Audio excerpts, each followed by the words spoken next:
systems go. Clear for liftoff.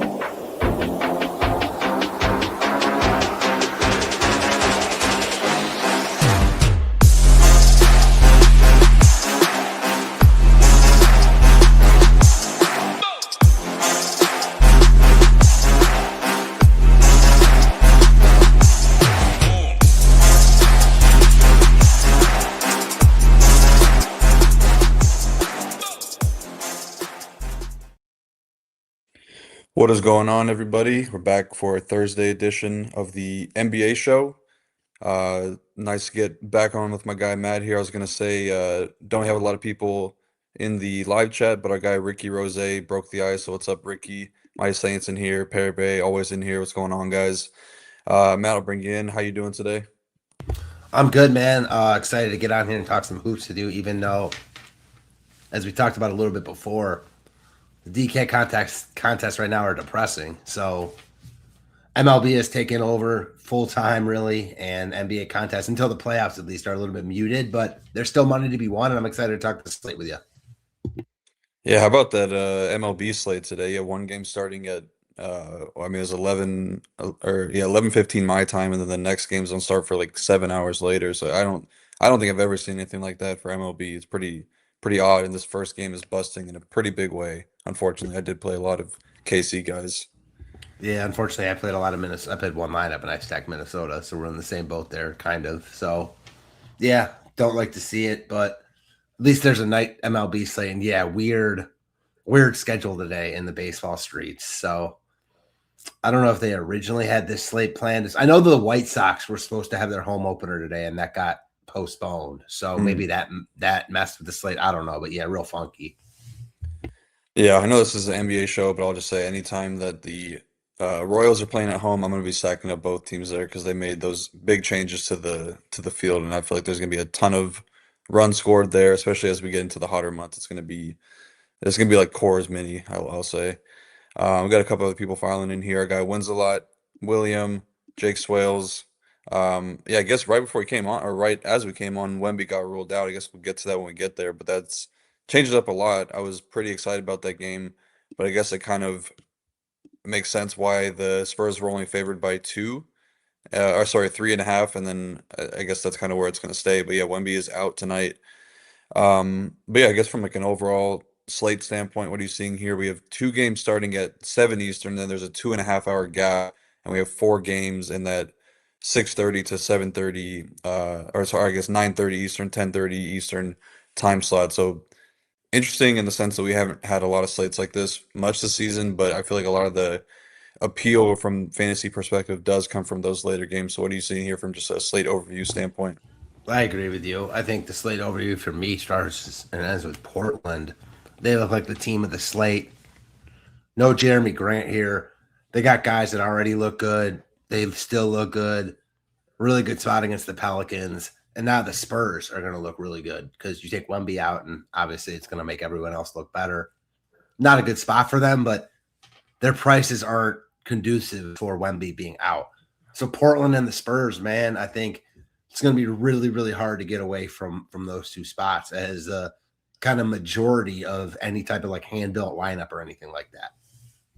Yeah, I'll just say it's a pretty odd time for Wemby to take off because he actually was making a pretty big dent in the odds for the MVP, and this would have been a pretty good game. I mean, he came off like two big 40-point double doubles, and then Shea is on ESPN. It's the ESPN game tonight against the Lakers, who are top three in the West. So I feel like Wemby probably should have played if he really cared about the MVP, but I don't know. It's also they're what 2 games back on the Spurs to get up to first. So I definitely think that I don't know. This is kind of an odd time for him to take off, but say what's up to some few more people before we get started here. Our guy Philly, what's going on? Tank is in here, and our guy Scott is in here. All right, let's jump into the first game on the slate. It is the Minnesota Timberwolves at the Detroit Pistons. Just Ant and Sasser are questionable tonight.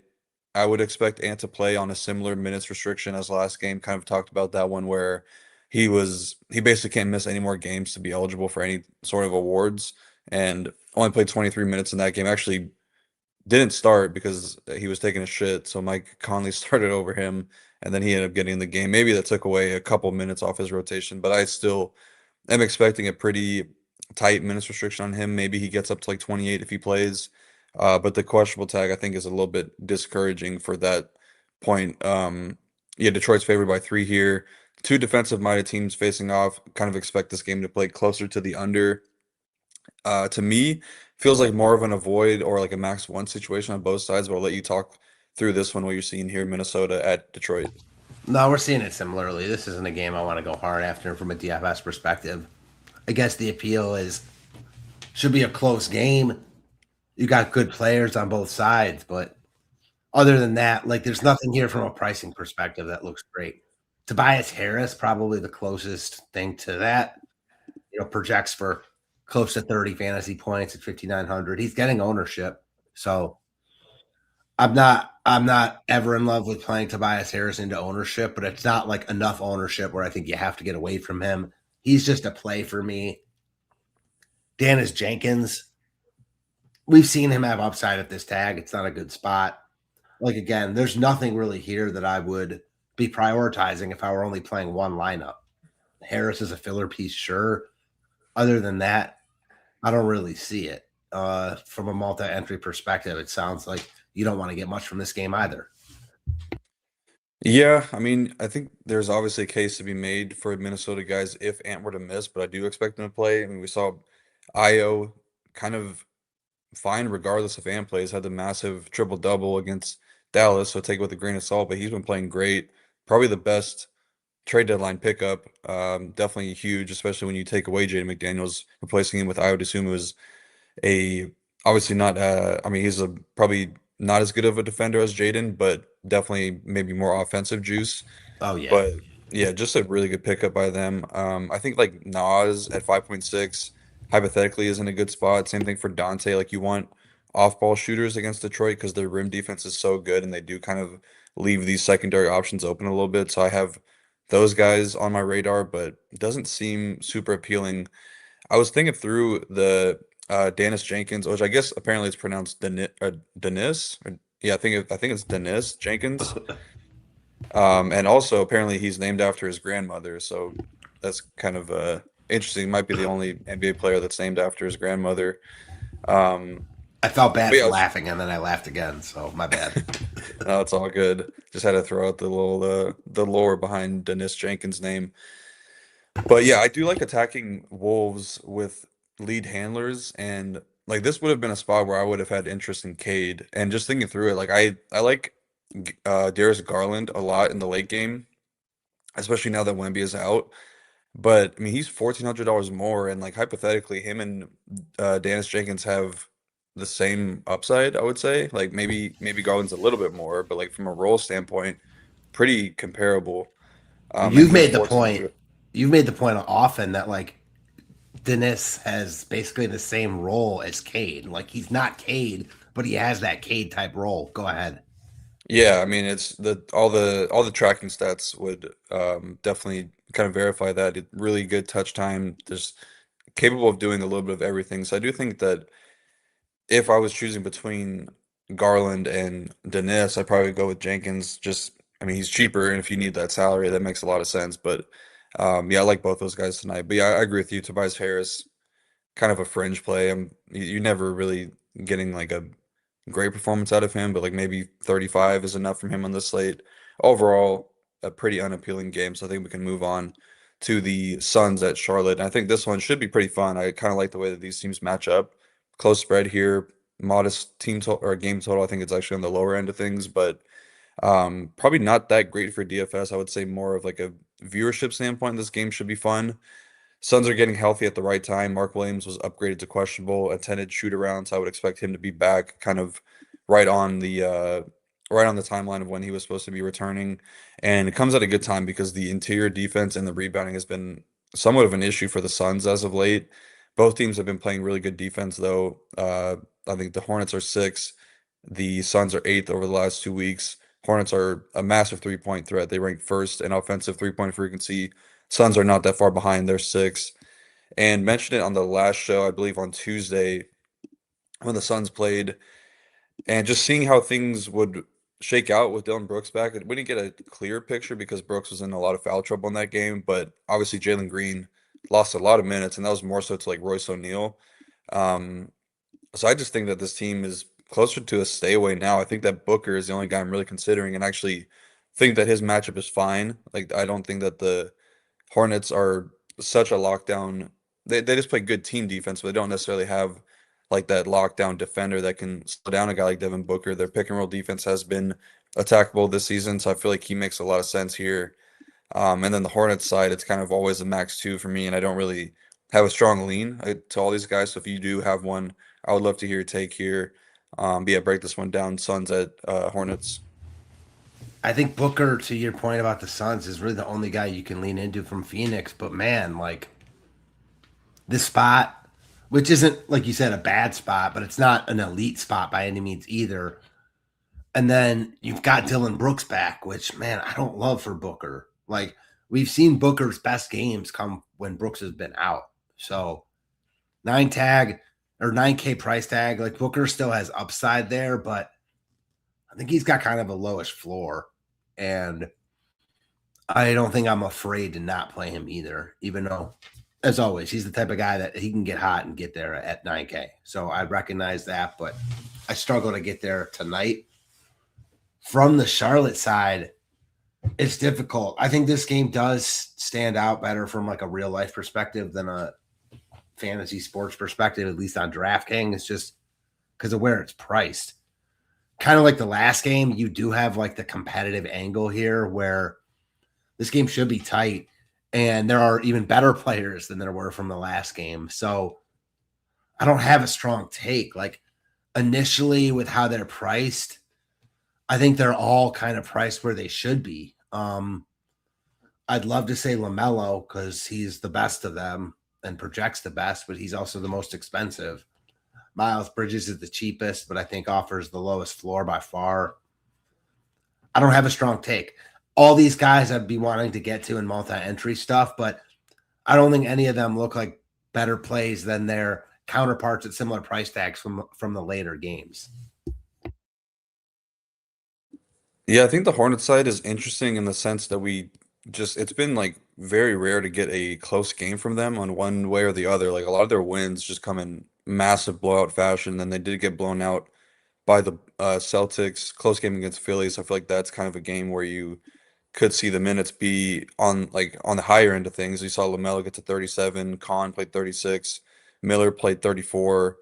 Um, so if you're getting full minutes from these guys, they definitely have upside. I think that they might be.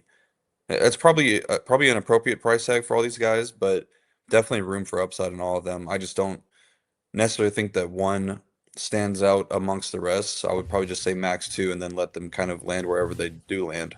I agree with all that. Cool. All right, we can jump into the next game. Lakers at OKC. Should be a really fun matchup, but Vegas is not giving the Lakers much credit after they have been red hot for the past month, basically.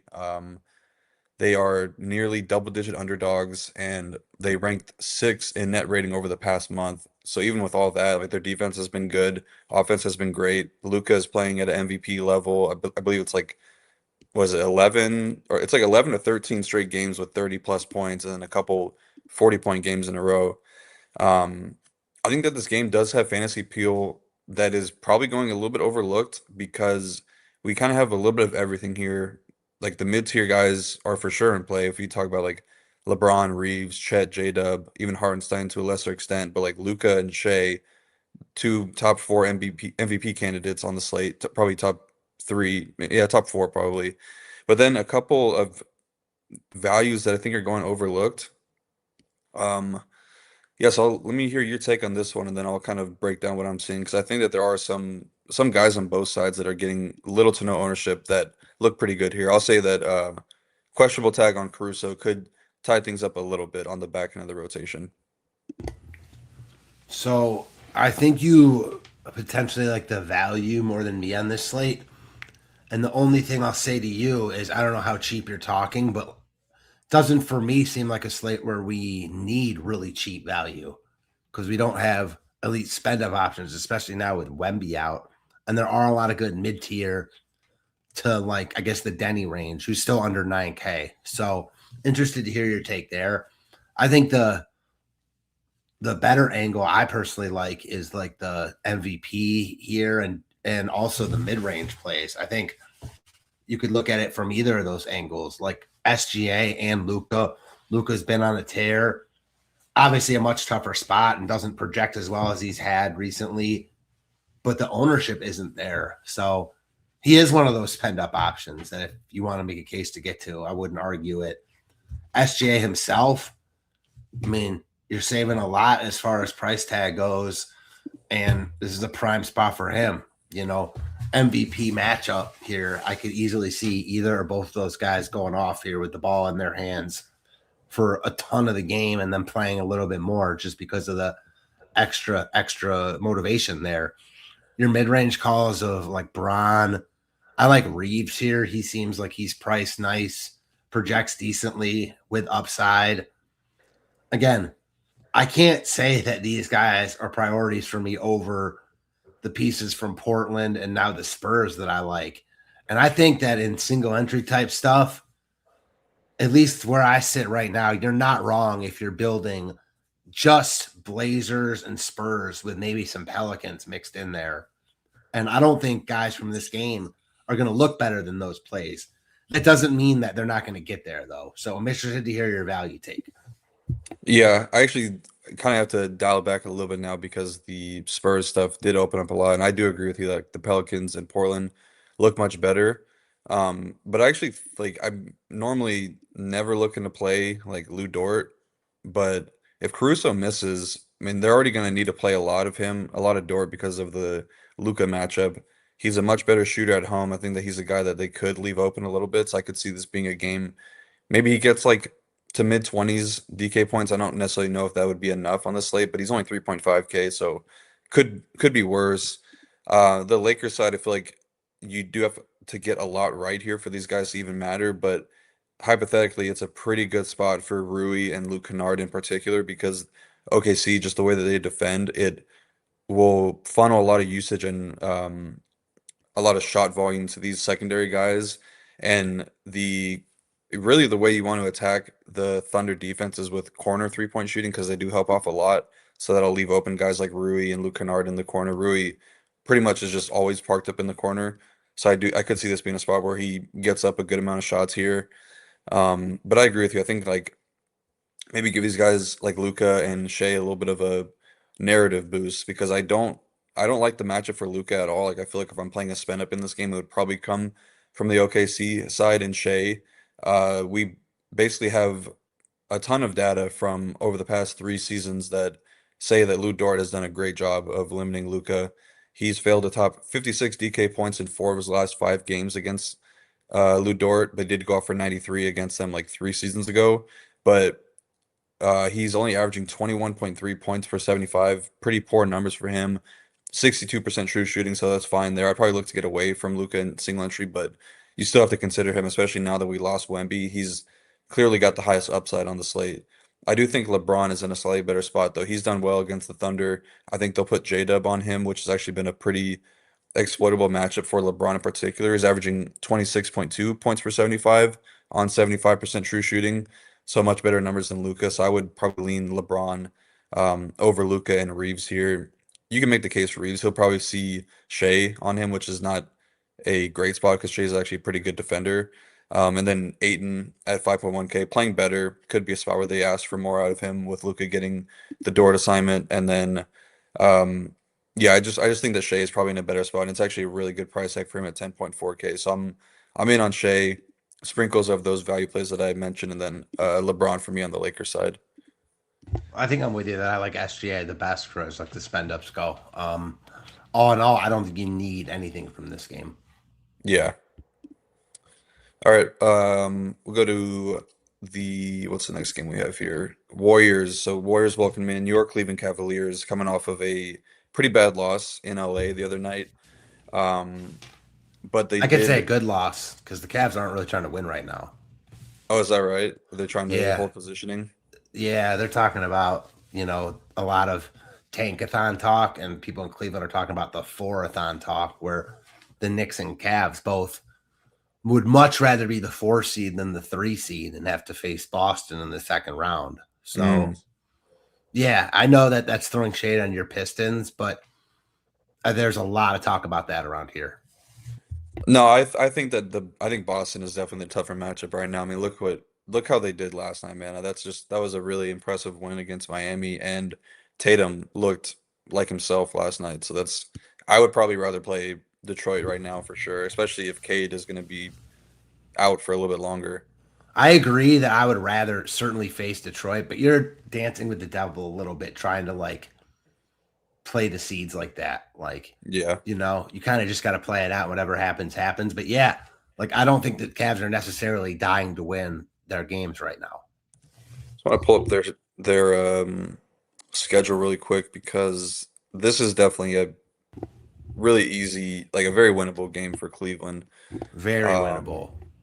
They play. Okay, so they pretty much have 3 wins on their record coming up because they play Golden State, Indy, and Memphis. Maybe they could lose that game against Indy, um, but those are some really And they're soft in Golden matches. State here. I mean, they're 1.5 games behind the Knicks for the 3 seed. Yeah, I'm looking at the Knicks. They play Chicago tomorrow. Very easy win, but then they do play Atlanta on Monday, so that could be a tougher one. Yeah, I mean this is going to be coming down to the wire for them for sure. It's tough to know exactly. You know what I mean? I'm not going to play it from a DFS perspective any differently, but wouldn't be surprised if things get a little bit wonky just because you don't know. Yeah. The other point of Um, that, though, is like before you get into it, the Cavs haven't really had Mobley and Allen both healthy for when Harden's been here. So maybe they're looking to just get those guys minutes together, and it doesn't really matter, whether they win or whether they lose. They're not going to play it any differently because they want to get those guys reps. yeah, definitely could see that too. I mean, I texted you when I was looking at some like the 4-man lineup with Harden, Mitchell, Mobley, and Allen, and I mean, it's a very small Yes. sample, but their offense looks like it could be really good with all 4 of those guys out there. Yeah, we'll see if they can challenge Boston, but we've talked about this. I personally think after Boston, there's a lot like you could make the case for a bunch of different teams, but I think the Cavs are the second best team from a talent perspective. So we'll see what happens in the playoffs. Yeah, for sure. Be exciting. I think the East is going to be there'll be some good series out there. Or the West, I could see it being a little bit less Well, competitive.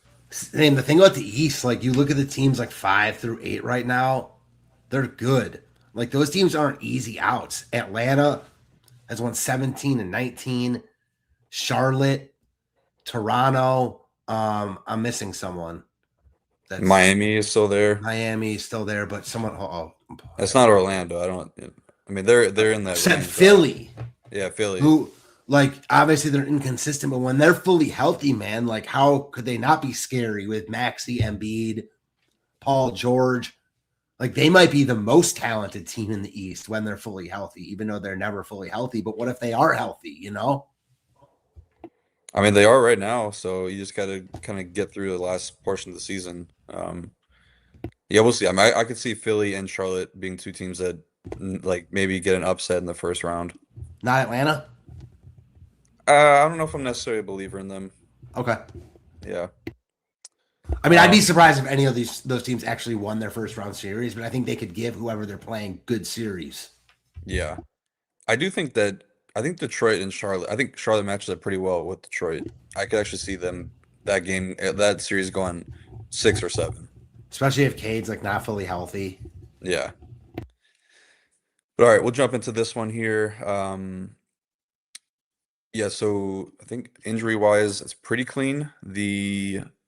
Okay, so the Melton and Gee are still questionable. I thought that they were upgraded to probable, but they'll be getting Kristaps and Gary Payton tonight.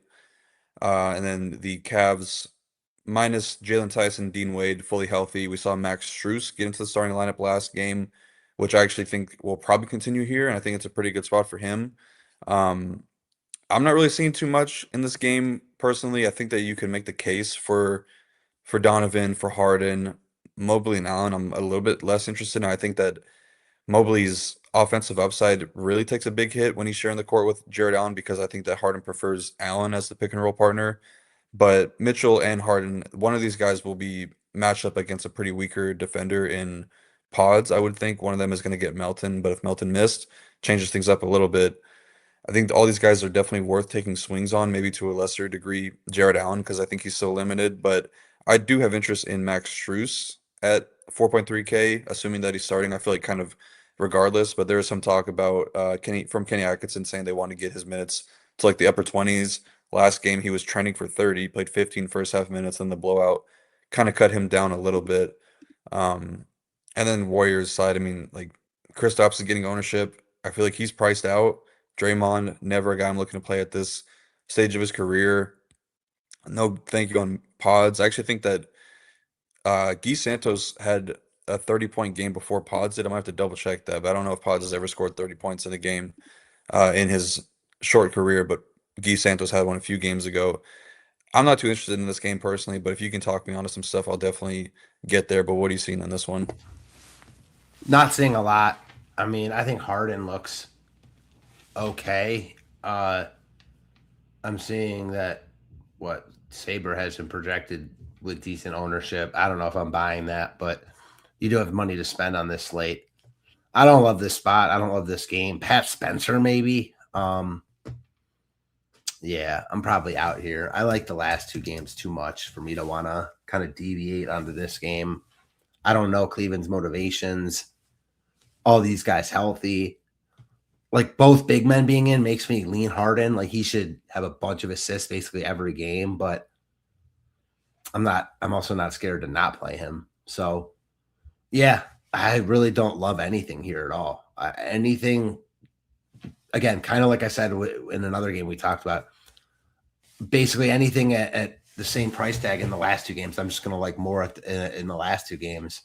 I was hearing someone in like locally from Cleveland talk about how Strus, and me and you have talked about this, like he just brings a mentality to the Cavs that they had been missing. He's a true dog. Like he's an alpha. He walks around like he's the lead dog anywhere he is. Like that's just his personality, and that's what they need. So I am encouraged about the Cavs going into the playoffs. Like these last few games don't really matter whether they win or lose, but I think they've got a legit shot in the East. Yeah, I mean, could be. I mean, they'll be facing off against some pretty weaker defenses over the next few games, so maybe just a spot where they get some momentum going into the playoffs. I could see the Cavs offense having a lot of success here. Just don't know if it's necessarily going to be enough. I don't think there's probably one game that you've needed James Harden since he's suited up for the Cavs. He had 65 against Chicago, and pretty much every other game been in like the mid to upper 40s. Just don't know if that's necessarily going to be something that you needed more often than not. So Harden or Booker? they're about the same play to me. But I know. I agree. I guess Harden because I don't know, the team total looks a little bit better, so I'll probably just side with Harden there. But it's a very similar play. I do feel like it's Harden, but like if one of these guys has like 60 plus, I think it's Booker. Even if that only happens like once every 40, 30 games or whatever. Yeah. I still think that's probably Booker just because of the competition for touches in Cleveland, even though they both have that now. So that's why I think they're such similar plays. I'm with you. Yeah. All right, we'll jump into the next one there. The premier DFS game of the night, it's New Orleans at Portland. You got a couple questionable tags in this one. We did get clarity on one of them. It is Carlo Metkovic is going to be out for New Orleans, and then they have a questionable tag on Trey Murphy. Uh, Sounds like he's going to play, but I don't really know. They play the Kings tomorrow, and there was some talk from their coach that they're going to start playing these G Leaguers and young guys a little bit. They'll have DeJounte tonight, but it is a back-to-back, so they will not be playing. DeJounte will not be out there tomorrow. Definitely think that Murphy is probably the biggest Q tag left on the slate because if he were to miss, we're getting somebody new into the starting lineup, probably going to be Missy. And then you also get a little bit more overlap between Jeremiah Fears and DeJounte Murray that they've been kind of reluctant to do earlier in the season. But on the in the Portland side, they are without Shaden Sharp, Vit Krejci, Jeremy Grant, and then their G Leaguers got upgraded to questionable Yang Hansen, is doubtful. They also, I don't know if you saw, they got fined for some tampering stuff with Yang Hansen like 2 years ago.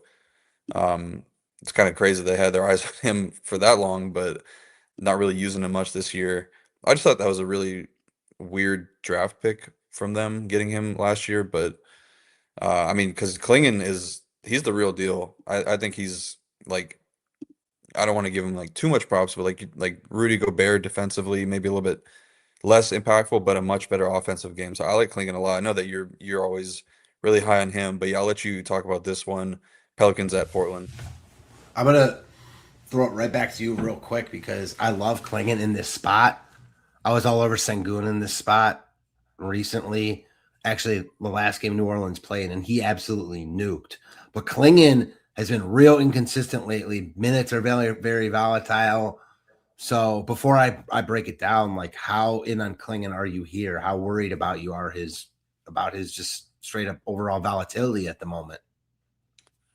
Definitely a little bit worried there, but I think that's kind of good because you're getting ownership low, and I like him in this spot a lot. I agree with you. I think this is a great spot for him. Like the Pelicans looked like they were better on defense, but then really have been bad, back to being bad again. Really bad rim defense, bottom three in rebounding.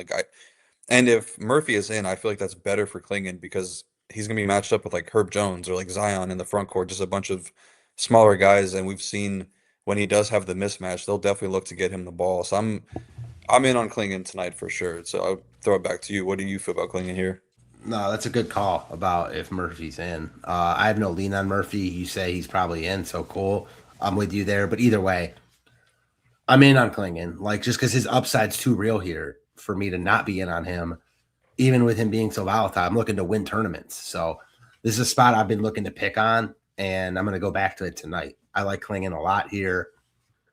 I like the rest of Portland too. Denny, obviously going to be one of the highest owned players on the slate, 8,900, especially now with money to spend. He looks really, really good. Scoot, 5,700. I know that, he can certainly be quick to get on either of our bad sides, but his upside in a spot like this is real. I like him quite a bit. Tamani Kamara, Matisse Thybulle, I see Thybulle, getting ownership here. He's 3,600. Again, no Jeremy Grant. So hard to get away from Portland. If you're not in on Klingon, I think Robert Williams at 4,200 makes a lot of sense. I think you could conceivably play both of them. It's not like the most loaded center slate. So, yeah, I like a ton of Portland here. I mean, all those guys I mentioned, you could make a case to be core plays here, obviously with some being better than others. New Orleans on my real bad side right now. Last time they were on a slate was that Houston slate I just mentioned, and I had a really good lineup in the smaller 555 that night. Unfortunately, I played Zion and actually Herb Jones over RJ Barrett and Fears. One of those swaps that just crushed me again. And Zion and Fears would have gotten there had that game been even remotely competitive, which it wasn't. So those guys didn't play the fourth. Fears cleaned up in the fourth. It's his tale old as time. We know how that goes. As far as tonight goes from the New Orleans side, my favorite piece is going to be Derek Queen. You talked about it a little bit. They're looking to play their young guys a little bit more. At least that's what they're saying. And you've got Makovich out. Queen at 4,100. I'm in on him here. I think you can make a case for the more expensive guys if you think this game is close and you're not buying into the Pels playing their younger guys. Who knows what they're really going to do in a competitive type situation. Who knows if they're really going to start that tonight. So Zion's cheap, man, like 7,300. We talk about it a lot. He doesn't show upside, and he hasn't shown upside a bunch this year. But that was more when he was like 8K, 8,200. Now he's 7,300. So those 40-point games now are kind of upsidey. And like the 35, 36s, you're fine with. He's now priced to a point where I feel like you can play him, presuming his minutes stay the same. And again, this game stays kind of competitive. He's a frustrating roster, not going to lie. Like, you just feel like he should be so much better than he is, but he's still not bad. So all in all, I like this game a ton. I like the Portland side obviously more. I'm fine with playing a bunch of Portland and no New Orleans personally. Yeah, I like the case you made for Derek Queen for sure. Didn't even really think about that with Carlo out. Like those minutes have to go somewhere else. Maybe they go to DeAndre Jordan, but I kind of feel like Queen should definitely get a bulk of those.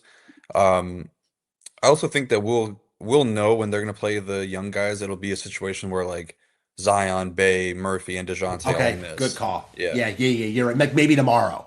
Yeah, exactly. They're playing the Kings tomorrow too, so that's like a perfect spot to give those guys the night off.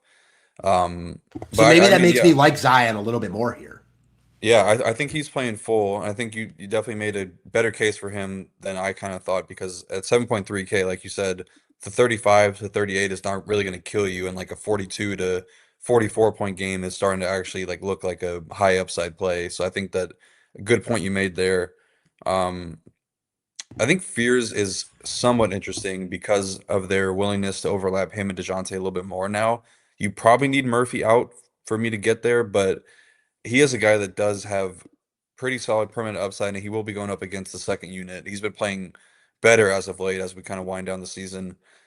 I'm not in on Herb Jones at all. I mean, he's always getting ownership because he's so cheap and his good eligibility, but he's kind of just perpetually locked into like 22 fantasy points. I'm just not doing that. Like I think you'll need more from your value plays. I'm so out on him. I can't tell you how Yeah. out on him I am. I'm totally with you. I agree with pretty much everything you said though. Denny, borderline. I mean, that's like a single entry core play for sure. I think Tumani probably is as well. He's been playing great, playing a lot of minutes. And I think he'll get Zion on defense. Zion has kind of been known to leave guys open a little bit, so kind of bodes well for his offensive matchup, and the minutes will definitely be strong. So I'm pretty in on Tumani. I think Scoot is in play. Probably want to play Scoot with Drew if you're considering both of those guys. And then I like your call on stacking up both centers on the Portland side because they're both going to have some really good matchups. So I definitely could like we know that Time Lord can fill it up in a hurry, and if we do get Both of them can. yeah, both of them can. But if we finally run into a game where it's like 28 minutes from Klingon and then whatever, like 20 minutes from Time Lord, that's a pretty good split. And I think like you kind of need more from Klingon in order for you to play both of them because at like 25 from I Klingon, I don't know agree. if that would be enough. Like, you kind of want full run from him, and whereas like Time Lord is fine at like 18 to 20 minutes regardless. Because he's so Uh, cheap, right? Like you definitely yeah. need more from Klingon. You're just willing to take so much less from Time Lord because you're allocating so much more salary at Klingon, but also with Grant out, like this spot is so good. And we don't have great centers on this slate. Like we haven't talked about a center thus far that we're like dying to play. Are we gonna be loving like Zach Collins? Is he someone that like I don't know? That's just off the I mean, not Zach Collins, I meant Luke Cornett. Yeah, Cornet. I don't know why. Well, Collins obviously like I don't even think so. Like he's cheap. So I could easily see both these centers from Portland being the best $2 per dollar centers on the slate. Yep, I agree there. And then Tybull, I like that shout as well. He's been getting a little bit more run as of late with Grant out. Mainly a defensive specialist, but he's actually shown decent usage in some of these games. Pelicans have been pretty good at taking care of the ball this season, but he's a guy that can really fill it up in a hurry if he gets those defensive stats you need from him.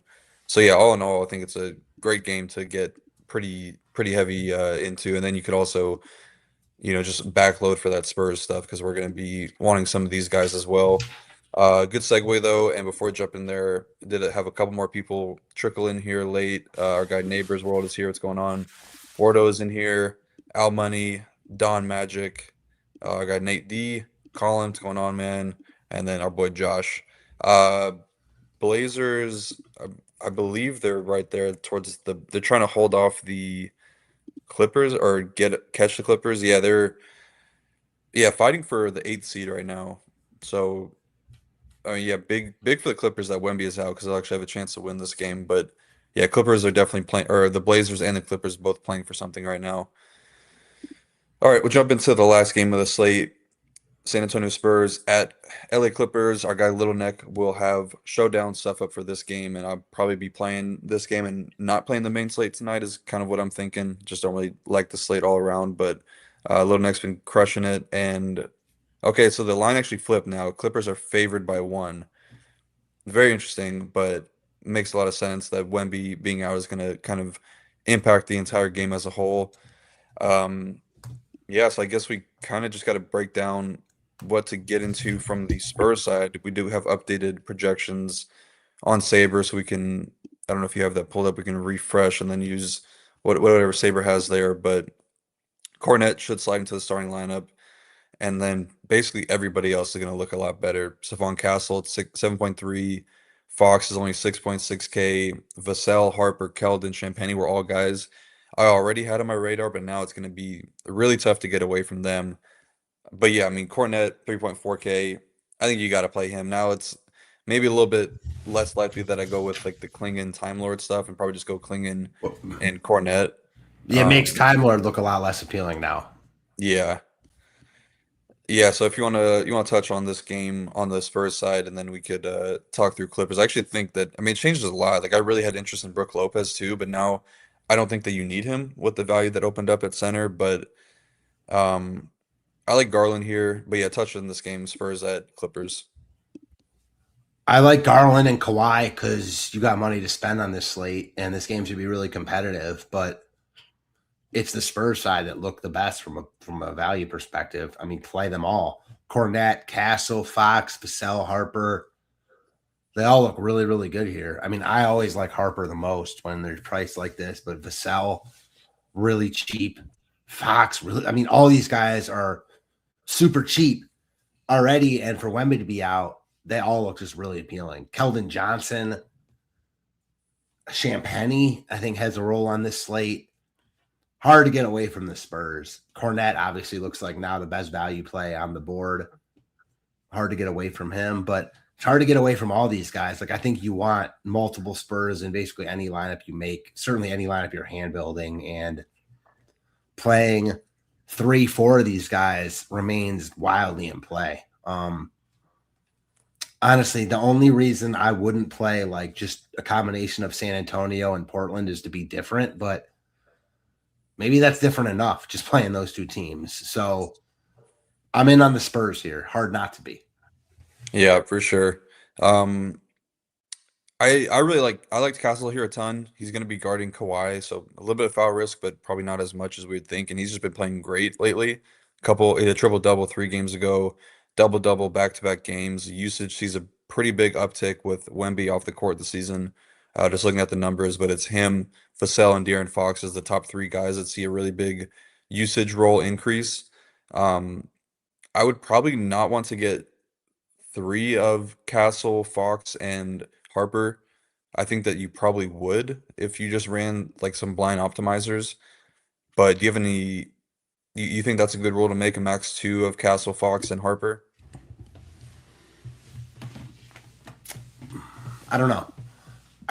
I'm not sure just because they're all so cheap for Wemby to be out. And like, I don't love this game, but they all have good price tags in general. So then you take Wemby out. Like, is it likely for all 3 of them to get there? No, but I don't know if I'd set a rule of that.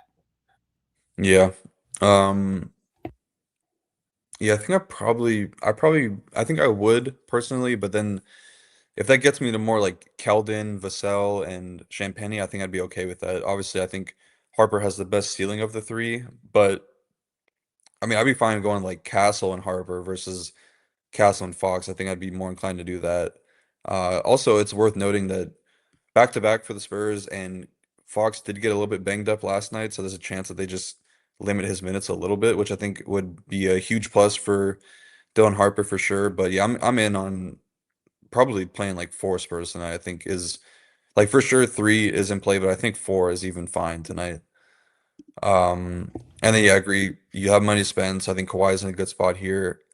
The the perimeter scores are going to be the way that you beat the Spurs, but I think that's going to change a lot now with Wemby out. Obviously, Cornette pretty good as a backup, pretty solid rim protector, but not nearly as impactful as like just changing the opposing team's offensive role or offensive identity as much as Wemby. So I think Garland and Kawhi definitely got a lot better. Don't think you need Brook Lopez now, but he's playing a ton. Like he might play 36 minutes tonight. They don't have Isaiah Jackson, and Ty Lue said that they just can't play small ball. So you've seen guys like Batum really get cut down as of late. So I mean, Lopez is going to have to play a ton of minutes. He might be a pretty good GPP play that's probably going to get overlooked now once ownership updates. The reason it's really hard to get to Garland, who I also like, and then even Brooke Lopez now is just their positionality. Garland at guard, like you've got Scoot, Harper, Fox, Castle. I mean, those guys right there. That's not even including Luca and SGA. I mean, let alone like the Bookers, Hardens, Denises of the world. I'm gonna chuckle every time I say that for the next while, but yeah. And then Kawhi just kind of sitting there at small forward, I think is by far the easiest to play of those guys, and I'm more likely to get to him because of that. Even though I think you're right about Lopez being intriguing in tournaments, and Garland just already looking good, and then now with Wemby out, it looks infinitely better. Yeah, I think that, man, I really do. I really like Garland a lot here, but like I said, like how I just don't know how you can go there when Denis is so much cheaper. But I really do like if one is getting 50 to 60, it's Garland. It's probably not Jenkins. But I was looking at like the usage rate from Garland the last time they played the Spurs. He had a 40% usage rate in that game. And Kawhi was guarded by Castle, did fine, had like I think he had like 30 points in that game, 51 DK points. So he was fine for his price tag. But Garland, I think he does have the upside that could kind of run away at the position, at least in like that mid tier. I do like him a good bit here. I think Collins is fine at 5.5K. Minutes have come up, been solid from a fantasy standpoint. And then, yeah, Lopez, I like him. I also think that Jordan Miller is somewhat sneaky, getting really no ownership just because I think he's a baller and I like his game, but he did really well against them. Um, hey, I don't know. Is it a bad contract if you win the title with him? I don't know. I mean, Hardenstein, I would say he probably got a little bit overpaid, but he's been solid for OKC and they won a title with him. So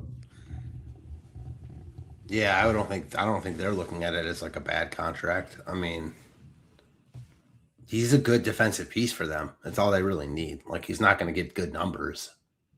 I mean, he's a good passer, a really good Yeah, passer, and he's a really good rebounder. I think that was kind of the main reason that they got him is because Chet is not as good as he is as center versus as a right. power forward. Yeah, I don't know. I don't know. I still think it was a good pickup. I mean, you got the number one seed with him. He was definitely impactful throughout the season and at times in the playoffs. I think it was a good pickup. And this is the type of reason why you give a guy like Luke Kornet that much money because you can be a solid backup behind Wemby when he's out. Um, but all right, yeah, I think that pretty much covers it. Get out of here in pretty good time. Any closing thoughts before we jump out of here? There's like too many guys from Portland and San Antonio that I want to play. It's like hard to build a lineup just with those guys because there's so many of them I want to play. Yeah. And I'm with him. I'm with Josh Gill. Like 35 mil is crazy, but like that's NBA contracts right now. I mean, these guys are getting paid a ton of money. It just is what it is. So he Yeah. played an integral role on them starting and on them winning a title. And I know that he mentioned he couldn't even play in the finals. Indy was doing some weird things where they played a lot of guys off the court. And yeah, he's not like a stud, but he played a good role for them. And I don't think that they're looking like I don't think they're thinking they need to get off him or anything like that. Like he plays a good role for them. I think was it a 3-year deal also for him? Yeah, is he done after this year? It would probably be one more year, I think, right? Okay, yeah, because he first year last year. I don't know. I also think like he's a good locker room guy. Like, I don't know. I like the cut of his jib. Yeah, I agree. Um, yeah, I mean he played a different role with the Knicks, though. You're not gonna ask him to be that type of guy when you have Shea and J-Dub and Chet and all these other guys on OKC. But all right, that's gonna do it. Matt, always a pleasure. Appreciate everybody for tuning in. I know that it gets a little bit tougher to talk about NBA as we get closer to the end of the season, but we'll be having some real basketball coming up in a few weeks. Really excited about that, and yeah, I definitely think it's okay to skip those games. The later games are much more appealing. But yeah, all right, good luck tonight, everybody. We will be back. I think you're back tomorrow, right, with Ham? Yes, sir. Yep. All right. So you guys will see Matt tomorrow, and I'll be back on Monday, and then there'll be next week will be the last shows for NBA. So we'll have to close out strong. But yeah, good luck tonight, everybody. Oh, pull this outro out.